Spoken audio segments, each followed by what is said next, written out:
Ježiš, ak dávno som proste nenatáčala video, normálne sa cítim nesvoja. Akože úplne nesvoja, príde mi to také strašne neprirodzené, že natáčam video. Jej, ahoj video!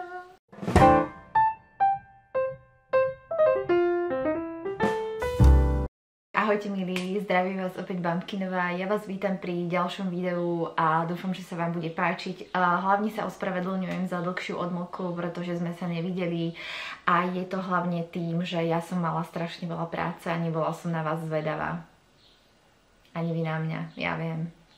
K tomuto videu poviem len toľko, že to je taký nápad spontánny, jednoduchý, úplne proste som sa nechala uniesť a hlavne inšpirovať Andrejkou Kvietkovou. Kto neviete, kto je Andrejka Kvietková, je to dievča, ktoré má Mareka a Marek má Andrejku a spolu tvoria kanál, ktorý sa volá Kvietkovci. Andrejka Kvietková má aj samostatný kanál, takže ja vám nechám v infoboxe na ňu link, aby ste si mohli pozrieť, aké videá má Andrejka. A ona ma inšpirovala k tomu, aby som natočila toto video. Ale to už som vám hovorila. Ja sa stále opakujem, proste ja som úplne trápny človek, ja furt opakujem tie isté informácie. Viete ma niekto zastaviť? Viete čo, alebo ma vypnite, to bude lepšie. Aby som však nezdržiavala, toto video nesie názov koho sledujem na Instagrame a Facebooku. Andrejka vlastne tam spomenula mňa, že ma sleduje a ja som si povedala, že to je úplne skvelé a okrem toho, že sleduje mňa, tak sleduje aj iných ľudí a ja som si ich hneď lajkla a sledujem ich už tiež a vlastne celé je to pekné. Ale aby toto video nebolo príliš zdĺhavé, tak som sa rozhodla vybrať, počkajte, 1, 2, 3, 4, 5, 6, 7 ľudí. Začnem zahraničím a sú tam také moje 3 asi srdcovky, ktoré by som vám rada predstavila. A ja vlastne ani neviem, ako som sa k ním dostala, možno to bolo naozaj len vlastne náhodou. Vždy sa dostanem k zaujímavým ľuďom a veciam náhodou, takže tým pádom je to super. A prvou osobou, ktorú mám naozaj veľmi rada, a ktorá tvorí veľmi pekné veci, má meno Sofia Rapata. Nie som si úplne istá, či je to jej meno, pretože keď niekoho začnem sledovať, nejdem úplne do hĺbky a nehľadám hneď na Wikipédii, ako sa ten človek volá, proste oficiálnym menom a nehľadám sken občianskeho preukazu alebo nejakého IDčka. Takže ja sa väčšinou nechávam strhnúť atmosférou fotiek, atmosférou toho, čo ten človek prezentuje na internete a nejak neskúmam do hĺbky identitu toho človeka. Takže Sofia Rapata je osoba, ktorá tvorí veľmi nádherné, strašidelné, creepy veci. Proste výraz, ktorý používa na papieri, ktorým sa prezentuje, je pre mňa naozaj veľmi zaujímavý. Ona ako osoba, keď si všimnete niektoré tie jej fotky, tak je veľmi zaujímavá a v niektorých momentoch až strašidelná pre mňa. Ale jednoducho mám rada také creepy veci, ktoré sú naozaj tmavé, ktoré sú proste nejakým spôsobom strašidelné a preto ma to fascinuje. Sofia Rapata je jedna z umelkyň, ktorú by som veľmi rada doma vlastnila, ale predáva na Etsy, čo samozrejme by som si mohla objednať nejaký ten tovar a nejaké to dielko domov, ale priznám sa, že nemám skúsenosti, nemám dobré skúsenosti s objednávaním z Ameriky, pretože niekoľko balíčkov, ktoré som si objednala od handmade tvorcov, ktorých mám rada, mi proste neprišli. A veľmi ma to mrzí, pretože ma to stálo peniaze a hlavne proste som ich chcela mať doma, lebo viete, poznáte ma, ja proste nakupujem handmade, všetko. Takže Sofia Rapata má úplne čarokrásne akvarely, nepochopím, ako ich robí, väčšinou, dokonca som sa dozvedela, že väčšinou si napríklad pigmenty vyrába aj sama, čo je pre mňa ešte viacej fascinujúce, lebo ja si neviem vyrobiť pigmenty sama, chápete? To znamená, že vlastne ja ju musím obdivovať. Človečikom, ktorého sledujem, je slečna menom Guinevere von Sneden, alebo Sneden, naozaj neviem, ako sa to číta. Fascinuje ma proste ako osobnosť, vyrába veľmi jednoduché akvarely, pigmenty si robí sama, to znamená, že väčšinou farbí papier čajom alebo kávou, ale čo je ešte zaujímavejšie, žije v domčeku, ktorý je z roku 1694 a čo je ešte zaujímavejšie, chodí na cintoríny a rozpráva sa s mŕtvými. Takže nerobím to len ja. Pozor, nerobím to len ja. existujú ľudia, ktorí to robia tiež a veľmi ma fascinuje ona ako osobnosť, ako človek. Má doma králikov, zajacov, ktorých vlastne zachránila z rôznych fariem. Teraz má momentálne dvoch, jeden je biely a druhý je čierny. Na Instagrame sa dozviete aj ako sa volajú, ja si mená nepamätám. A jednoducho je naozaj veľmi čarovná a myslím si, že sledovať ju a jej život vám určite neublíži a pokiaľ sa budete bať bosoriek, tak jej sa nebojte, lebo ona je dobrá bosorka. Ďalším človekom, ktorého sledujem, je tiež umelkyňa, je z Edinburghu z Veľkej Británie a jej nick na Instagrame je Pantovola Art. Je zaujímavá tým, že vyrába šité hračky, vlastne sú to bábky, vlastne sú to objekty, vlastne sú to artefakty. Ani neviem, ako by som to nazvala, jednoducho šije niečo, čo je pre mňa čarovné a ja som si dokonca kúpila inšpirovaná ňou aj plátno. To plátno sem išlo vlastne z Ameriky, strašne zďaleka. A chcela som skúsiť vlastne, pretože ona používa nejaké špeciálne plátno, ktoré sa dá proste malovať a ešte aj lakovať. Priznám sa, neštudovala som to, len moja hlava kreatívna už začala premýšľať nad tým, aké by to bolo, keby som si proste niečo zaujímavé so vlastným rukopisom šila aj ja. Takže ďakujem Pantovole, že ma inšpirovala. To plátno mám uložené za sebou už 2 mesiace a ešte som sa ho ani nedotkla. Takže vlastne zostalo to len v rovine inšpirácie a ak sa mi raz podarí ušiť nejaký zaujímavý artefakt alebo proste niečo z môjho sveta, budem naozaj za to vďačná práve jej, lebo je naozaj veľmi inšpirujúca. Využíva veľa takých vintage vecí, vintage čipiek vo svojej tvorbe, proste sú to zase absolútne nereálne postavy, nereálne zvieratka, ktoré si vymýšľa. Ak poznáte mňa a moju tvorbu, tak viete, že mne je realizmus absolútne sa mi bridí a nemám ho rada, takže tým pádom vlastne vyhľadávam ľudí, ktorí sú mi blízki, práve ako Pantovola Art. Ďalšou osôbkou, ktorú mám veľmi rada, je Twinkle and Gloom Art.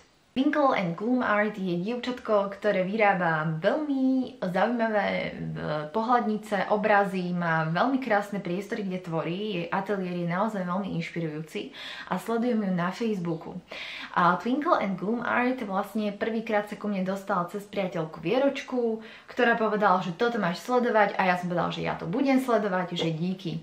A má rada ružovú, takže určite si prídete na svoje, tak ako som si prišla ja, hlavne lebo mám rada ružovú. Je to vidieť.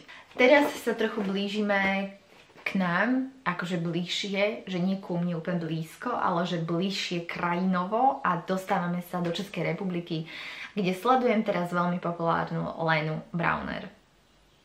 Lena je pre mňa zaujímavá bytosť a je to pre mňa zaujímavý umelec, nakoľko sa nepovažuje ona za umelca, tak ako sa nepovažujem ani ja. Máme, myslím, že v niektorých veciach a názoroch na umenie asi spoločné niečo, verím tomu. Sledujem ju na Instagrame a aj na Facebooku. Mám rada jej veci, pretože sú niečím výnimočné. Myslím si, že Lena má celkom dobre našľapnutú kariéru umelca a pokiaľ jej vydrží tá pracovitosť a entuziasmus, budem len vďačná. A chcela by som nejaké pohľadnice, Lena, keby si narobila dobre. Ak toto video sleduješ, prosím ťa, pohľadnice, malé obrázky, veľmi by som si to želala, pretože ja mám denníky a skicáre, do ktorých si lepím umelcov a ja tam nedokážem dostať plagát v formátu 70x40 cm. Lena je pre mňa, ako som spomínala, zaujímavý človek a myslím si, že by mohla byť zaujímavá aj pre vás, tak určite dajte like alebo follow, alebo obidvoje. 3, 4. No a teraz sa blížime k mojim dvom srdcovým dámam. Babi, už idete na rád. Oni sa budú teraz hnevať, že im robím reklamu, ale ako je to o tom, koho sledujem na Instagrame a na Facebooku, takže dievčatá, odpuste mi. Zase ostávame v Čechách. Prvou osôbkou, ktorú sledujem a mám ju veľmi rada, je Alenka Rožická. Alenka, ahoj, pozdravujem ťa. Sledujem ju na Instagrame a ak čakáte nejakého úplne neskutočne kvalitného umelca, tak to asi nie. Alenka má veľmi pekné fotky, v ktorých sa prezentuje ona ako človek, od kvetov, po jej tetovačky, po jej drobné akvarely, po tiene, po proste okamihy, ktoré ja strašne milujem.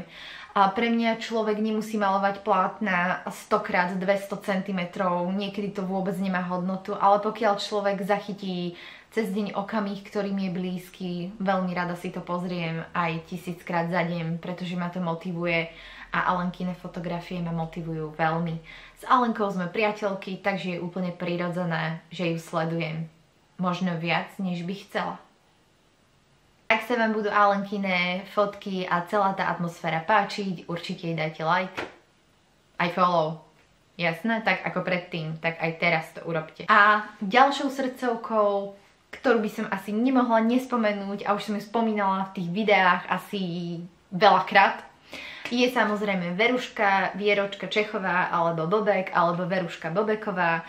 A Bobek ako značka, ja ju poznám vlastne už veľmi dlho, mňa očarila hneď, ako si otvorila obchodík na Saši.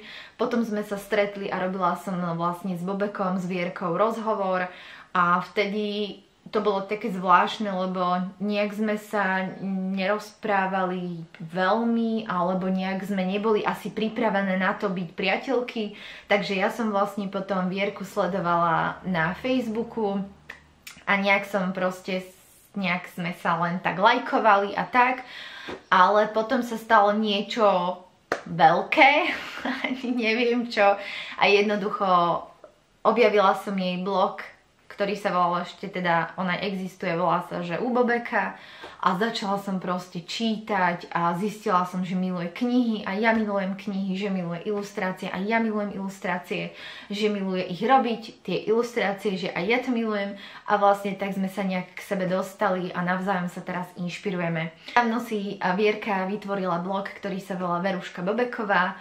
A keďže je to mamina, prezentuje sa na ňom ako mamina a ako umelkyňa, ako človek, ktorý rád píše a dokonca mu to veľmi ide, pretože vie ukladať písmenka k sebe, čo mne napríklad nejde ani keď rozprávam, že neviem písmenka ukladať k sebe. Naozaj mám veľmi rada jej blogy, pretože majú hlavu a petu a sú veľmi inšpiratívne a pokiaľ ste doma a ráno sa nudíte pri nádnej káve a púšťate si dokola teleráno, tak zabudnite na to a radšej si niečo prečítajte a Veruška je k tomu veľmi, veľmi dobrý tip. Tak, ja ani neviem, čo by som vám ešte k tomuto všetkému povedala. Myslím, že čo sa týka toho, koho sledujem, môžete sledovať aj vy a potom si to zase prezdielame a vlastne celé to smeruje k tomu, že budeme podporovať kreatívnych ľudí, ktorí vlastne pre nás vyrábajú pekné veci a tvoria svet, ktorý je nejakým spôsobom krajší. Aspoň ja to tak vnímam. A myslím si, že čím viacej budeme podporovať šikovných a kreatívnych ľudí, tak tým sa nám bude lepšie zaspávať. Aj mne sa lepšie zaspáva, že som natočila toto video. Ďakujem vám za pozornosť, milí zlatí. A pokiaľ sa vám toto video páčilo, tak mu kľudne dajte like. Ja sa nebudem hnevať. Vôbec. Zdravím vás, Bambkinová. Majte ešte pekný deň. Čaute.